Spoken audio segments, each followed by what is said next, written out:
This is Betsy Bates for Global Medical News Network, reporting from a developmental audit seminar sponsored by Reclaiming Youth International. Set in the beautiful Spearfish Canyon of South Dakota, the workshop trains professionals in using the Circle of Courage drawn from Lakota Sioux teachings to assess children's emotional health. I spoke with Dr. Larry Brendtro, president of the Circle of Courage Institute. Can you tell me how the Circle of Courage helps us form a structure to assessing the child's current development?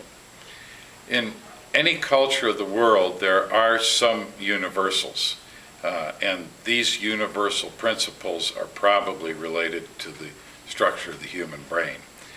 And all young people need secure belongings.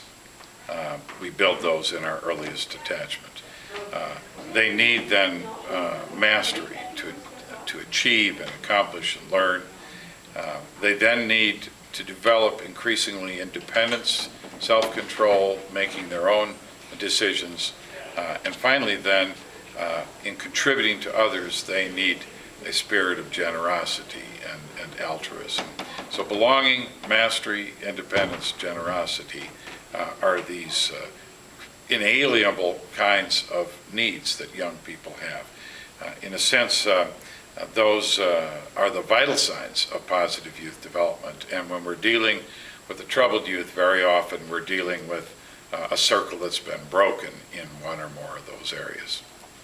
The developmental assessment evaluates all points on a child's circle, looking for strengths and ways that it could be made whole. I spoke about this with pediatrician Paula Duncan of the University of Vermont, who attended the workshops. Tell me how the lessons that you've been learning in the Circle of Courage workshops might inform developmental surveillance techniques that pediatricians are using to evaluate how children 8 years old and up are doing on meeting their needs.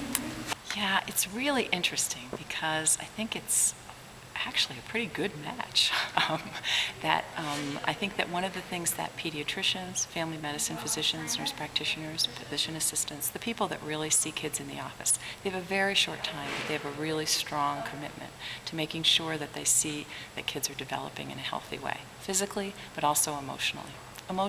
And that's really where the Circle of Courage comes in, because it gives us 4 concepts, 4 words that really people can understand, parents can understand, young people can understand, as well as primary care people can understand, that really capture the things that kids are trying to accomplish, the things that kids are trying to say yes to.